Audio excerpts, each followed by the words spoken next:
City, preparation for relegation, lose and only a mathematical miracle prevents the sinking of the good ship Watford. The band that plays on has a few changes. Northern Ireland international Peter Kennedy still isn't ready to return. England under-21 international Paul Robinson's recalled at left-back. Record signing Heide Helgesen replaces Clint Easton. Top scorer Alan Smart's delaying a knee operation to continue the good fight. UEFA Cup finalists Arsenal are forced into a major reshuffle. Tony Adams is unable to play 3 games in 8 days. Kanu's on international duty with Nigeria. Frederick Lundberg is not available, though Manu Petit and Ray Parlour have given affirmative fitness checks.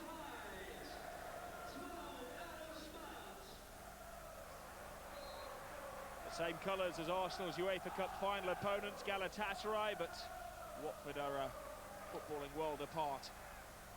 If they lose, there's still a mathematical possibility they could survive if they win every game. Wimbledon lose all of theirs, and a negative 16 goal difference is recovered.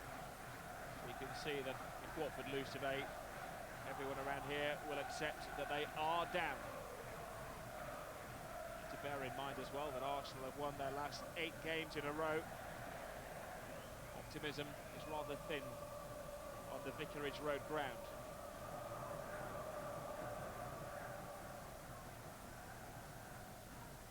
Cox. Seaman, gets himself in a rightness. There's a chance for Watford to open the scoring. Seaman surely has brought Heide Helgesen down, and referee Mr. Harris, the vicar just shakes his head and says no foul.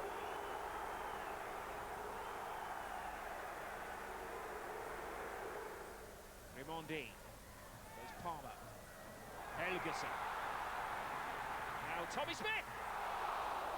Needed a fine stop from Seaman.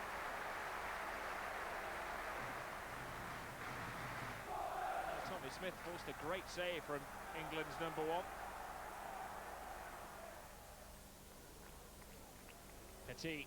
Henry is onside. He has the freedom of the Watford half of the field. He'll score. He doesn't miss. 8 goals in 8 games for the fantastic Frenchman. Well, as soon as he saw the whites of the goalkeeper's eyes, he knew that he was going to score. Chamberlain offered resistance, but Henry breaks the hearts of Watford. Robinson. Smart lets it go. Like a height onside! Oh!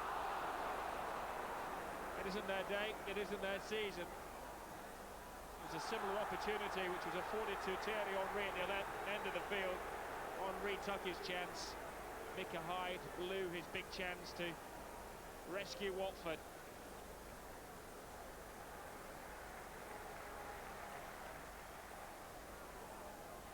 Two minutes to go to half-time, plus the stoppage time added on. Great run from Parlour, and he keeps going, and he keeps going, and he scores! Watford are going, gone.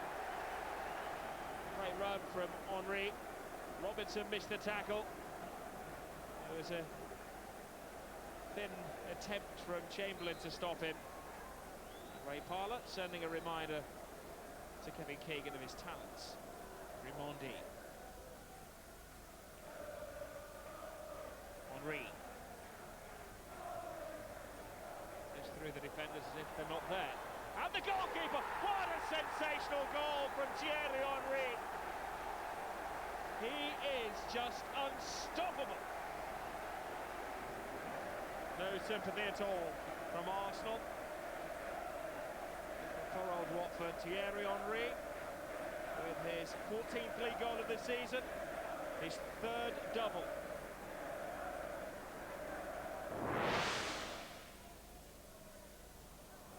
Overmars. Vieira makes the run. Overmars thinks, Overmars shoots, Overmars almost scored. And Parlour goes hunting for his 2nd. It seems that Arsenal at the moment could just pick and choose their chances whenever they feel necessary. Overmars had no support, so he had a little attempt. Parlour followed up. play by Hyde. Palmer. Well tackled by Petit. Quickly onto it is Mark Overmars. Robinson. Hounded off the ball by Overmars. Henry in support. Overmars doesn't need him. He tries to just catch the goalkeeper on the back foot. Hasn't been the best season for goals for Mark Overmars. He came on against Leeds last week and scored. It was his first strike in 4 months.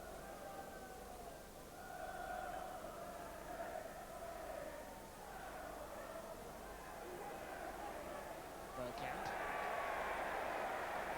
Here's Mika Hyde. Turn by Smart. He's giving Kieran a few problems. The referee's giving him a problem. He's given a free kick to Watford. Rather sour-faced Martin Kieran, who's going to be booked for a combination of the foul and his protest.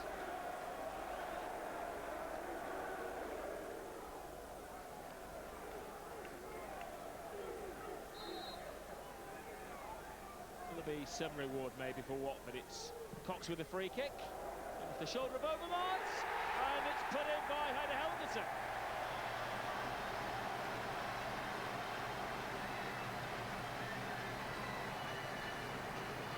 Well, he celebrates like it was the most important goal of the season. It's too little, far too late for Watford. Their luck changes when they're 3 goals down.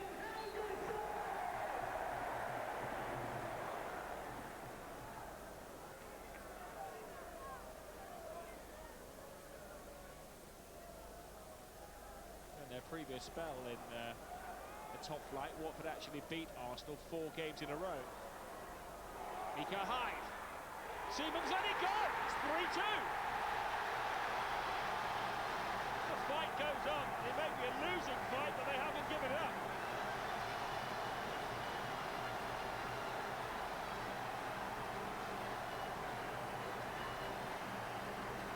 Graham Taylor refuses to crack a smile, but his team refused to crack up. It was a terrible mistake by David Seaman.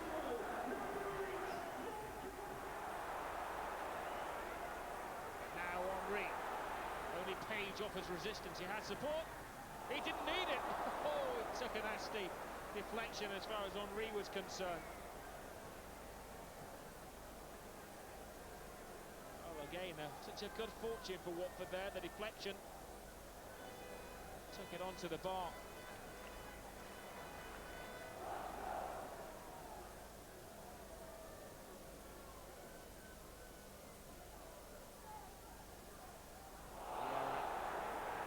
Page, and I think the momentum he was travelling at made the challenge look worse than it was. Dennis Bergkamp has lost his cool in the melee afterwards. The referee's asking the Arsenal players to clear the way.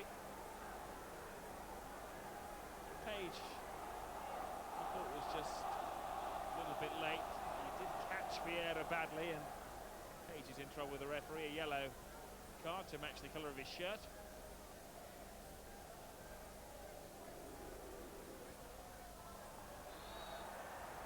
Vieira, oh dear me, Vieira head-butted Helgesen there, and he has got to go for that.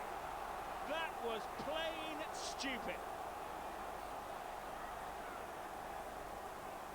Won the free kick, and that infamous temper which blights an otherwise nice guy, Patrick Vieira, has got him in trouble again. Oh my goodness, he's only given a yellow card.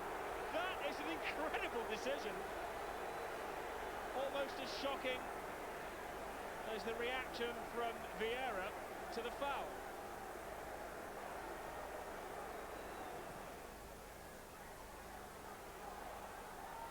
Flick, Seaman stays on his line. It's a nervous finish to this game for Arsenal.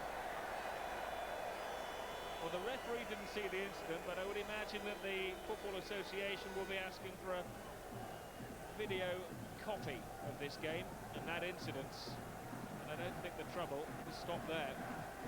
It did appear to the fan in the stand and the man on the gantry that he did react violently.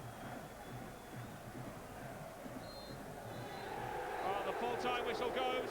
Arsenal celebrate the victory. Graham Taylor's team have that sinking feeling. It's still mathematically possible they can stay in the Premiership if they win every game, Wimbledon lose every game, and they can make up a 17-goal difference. But acceptance now at Vicarage Road that the good fight has been lost, and the final air bubbles on the surface are bursting, and Watford has sunk. A game which finished in controversy. Patrick Vieira escaping a red card, but has he escaped punishment? Well, that's the unfortunate thing I have to ask you first of all about is the incident involving Patrick Vieira in the last couple of minutes. You've seen it a couple of times on the TV screen. What did you make of it? I think he didn't touch him. You don't think he made any contact at all? He made contact with his chest, yes, but I didn't headbutt him. If he headbutted him like he went down there, he must have gone to hospital. Given Patrick's reputation, do you think it was wise for him to square up with the player? I don't judge people on reputation. I can show you Patrick's hip. It's like he's been cut by a knife on the foul that you don't never show on before. And I think on that case, he didn't really headbutt him. He did push him. He could have got the red card. But you make incidents. I think the real foul was made on him before was unbelievable. Well, Graham, commiserations, all but mathematically you're down now, aren't you? Yes, we are. It's been a lot of commiserations this year because, I mean, it's one hell of a game today, but it's a game that we've lost again, and so sometimes it's hard to put, you know, a smile on your face because I thought that we deserved more out of it than the defeat, but it's happened too often this season. Let me ask you about the game now. You won the game, which is the most important thing. It was tough for you today, wasn't it? It's better we come back to football. We got 3 points we wanted. It was a difficult game, and Watford played very well. And I think if they had played the whole season like that, we wouldn't have gone down. Patrick Vieira will never keep out of trouble. No, unfortunately he's been involved in an incident again today, which is certainly going to get some headlines tomorrow. And I think that it's something that we've seen in the past, which seems to flare up within Patrick. But I remember an incident that happened at West Ham, and he's an incident against Helgeson there. I think Patrick's responded to something that happened a little bit earlier with Robert Page. I think he's pointing to Rob Harris to say that, you know, don't forget that incident before you dish out any punishment. But he seems to lean in with his head. I think the young striker does make a lot of it, but the goal, you know, certainly as far as the referee's concerned, I think he's in a perfect position to judge it. And I guess that the FA will probably look at that incident again. What's he given a yellow card for? Well, that was actually what we were talking about a bit earlier. If he's seen something and he's seen an infringement, then he's given him a yellow card for something, and he can only think of the challenge he's made against Helgeson. So if it's a challenge and that's the head lean into Helgeson, that's a sending off. So why is he dished out a yellow card if he's not really sure about it? Should be a red card, really. But of course Rob Harris was a referee that failed to spot who the player was that handled the ball at Spurs the other week, and got the handball right, just couldn't work out who handled it. But I think that it will be something that will roll over the next couple of days for sure. And again, going back to Patrick, he's too good a player to get involved in that. That's the key, isn't it? Whether he headbutted him or not, he got involved. Yeah, and there's no need to, because he's got so much quality about him. This is an incident really where Watford could have found themselves potentially 1-0 up, and Helgeson gets a great opportunity here against David Seaman. A real suspicion there that David has brought him down, but again Rob Harris is having none of it as far as the home side's concerned. That was a penalty, wasn't it? I thought it was, yeah, I really did. This is a wonderful chance. You know, we talked about the penalty chance, but this is a great over, and Michael Hyde finds himself in oceans of space. Ought to really have finished that with his quality, but there's 2 early chances that Watford could have gone ahead, but they didn't, and Arsenal got too much quality, as they now go on to prove in the game. Thierry Henry, half the price of Ruud van Nistelrooy, 23 goals. It's been brilliant, hasn't he? I mean, we've talked about him time and time again. I think he's a wonderful striker. Unfortunately, we don't quite see the perfect run he made, but the referee's assistant there is a perfect judge of whether this line here has certainly been breached by a correct run by Henry, and it certainly has, because the 2 defenders are left in their way. Just look at this little back heel, cheeky little back heel, but what a finish. That is clinical. That is high quality finishing. And again, he gets the ball here and he has a great awareness to spot Ray Parlour, but I've got to highlight here the defensive frailties again of Watford. Ward, Cox, Page has gone in on Henry.